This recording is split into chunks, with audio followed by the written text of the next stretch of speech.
नमस्कार, राधे कृष्णा। कैसे हैं आप सभी लोग और कैसी चल रही है आप लोगों की पढ़ाई।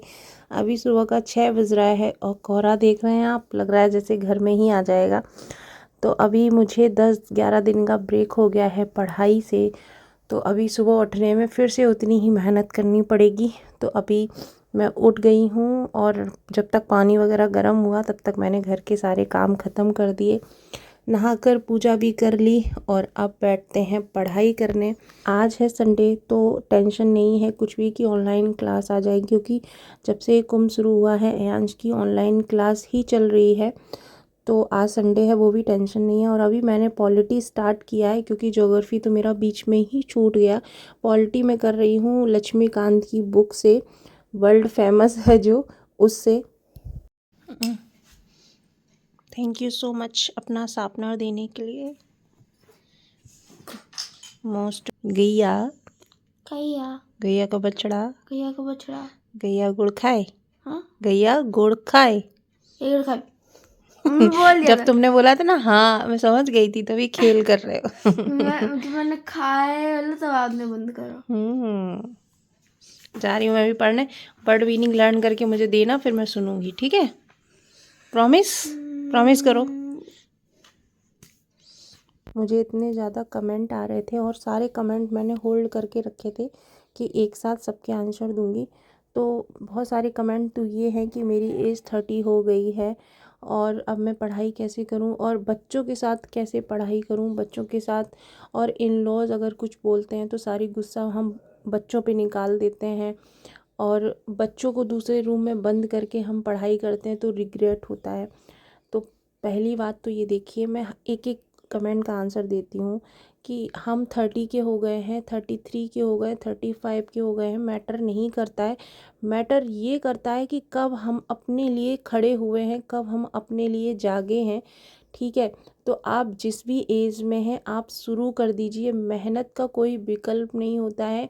40 साल तक भी लोग मेहनत करते हैं, जो 42 तक फॉर्म भर सकते हैं वो भी 40 साल तक तैयारी करते हैं और पा लेते हैं सक्सेस, ठीक है? तो मेरे कहने का मतलब ये है कि आप अपनी एज मत देखिए कि आपकी एज कितनी हो। कहावत आपने सुनी होगी कि जब जागे तभी सवेरा, ठीक है?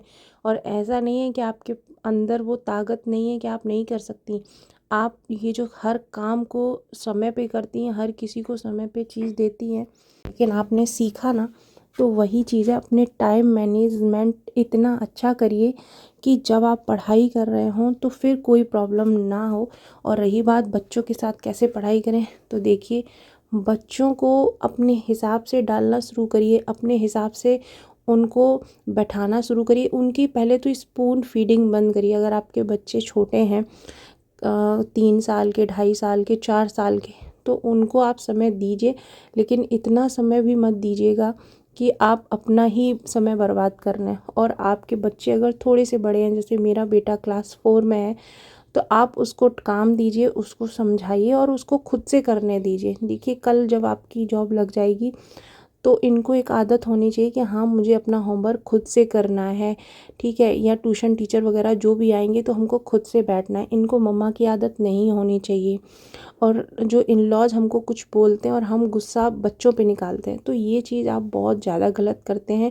बच्चों पे गुस्सा क्यों निकालना? आप बीच की ढाल बनिए ना, कि जो गंदी चीज़ें या जो गंदी बातें आप तक आती हैं वो आप दीवार की तरह अपने पास रखिए, अपने बच्चों तक मत पहुंचाइए। क्योंकि जो पॉजिटिव और नेगेटिव एनर्जी हम अपने बच्चों को देते हैं वही उनका भविष्य बनाती है, क्योंकि बच्चे जो देखते हैं वही सीखते हैं। और किसी का कमेंट ये था कि मैं 32 ईयर की हो गई हूँ तो क्या मैं फॉर्म फिल कर सकती हूँ यूपीएससी का? तो देखिए जो जनरल से होते हैं वो 32 ईयर तक फिल कर सकते हैं, मतलब जब तक वो 33 के नहीं हो जाते हैं प्रॉपर डॉक्यूमेंट्स के हिसाब से, तब तक वो फॉर्म फिल कर सकते हैं। और जो ओबीसी के होते हैं वो 35 तक फॉर्म फिल कर सकते हैं। और जो अदर होते हैं एससी वगैरह, उनका शायद 40 होता है, ठीक है? तो जब जागे आप तभी सवेरा है।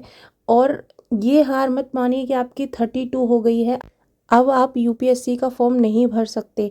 तो आप अदर एग्ज़ाम का देखिए, यूपी पीसीएस का देखिए जो 40 साल तक भर सकते हैं, ठीक है? टीचर का देखिए, हार मत मानिए, जो आपकी एज है उसके अकॉर्डिंग एग्ज़ाम देखिए कि कौन सा एग्ज़ाम है और जी जान से लग जाइए।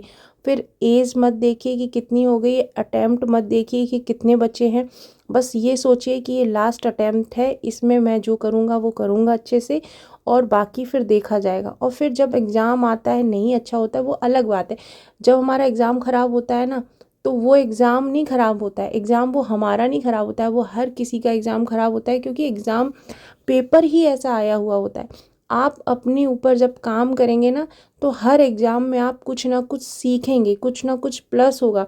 देखिए, हम जब घर पे मॉक टेस्ट देते हैं, पीवाईक्यू लगाते हैं, और जब हम सेंटर पे जाकर पीवाईक्यू लगाते हैं, एग्ज़ाम देते हैं, उसमें ज़मीन आसमान का अंतर होता है। तो अपने आप को बैठाइए एग्ज़ाम में और बिल्कुल डरिए मत कि इतना समय हो गया है, कैसे करना है, क्या करना है, बस जुट जाइए। और असली जो जंग होती है वो 30 के बाद ही शुरू होती है, क्योंकि लड़कियों की 20s में शादी हो जाती है, ठीक है।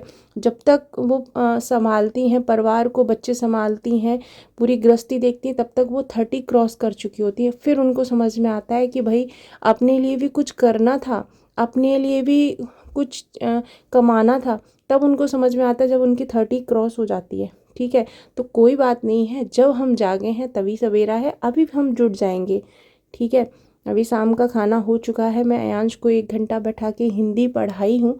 उसके बाद जो मैंने पॉलिटी पढ़ी थी उसका मैंने रिवीजन किया है बैठ के, क्योंकि पॉलिटी एक ऐसा सब्जेक्ट है जिससे क्वेश्चन एकदम कट टू कट आते हैं। अगर आपकी पॉलिटी उस कॉन्सेप्ट का आपका क्लियर है तो आपको वो क्वेश्चन अच्छे से आप अटेम्प्ट कर लेंगे। तो पॉलिटी जब भी आप पढ़ रहे हैं तो बहुत अच्छे से पढ़िएगा। चलिए, बाय बाय।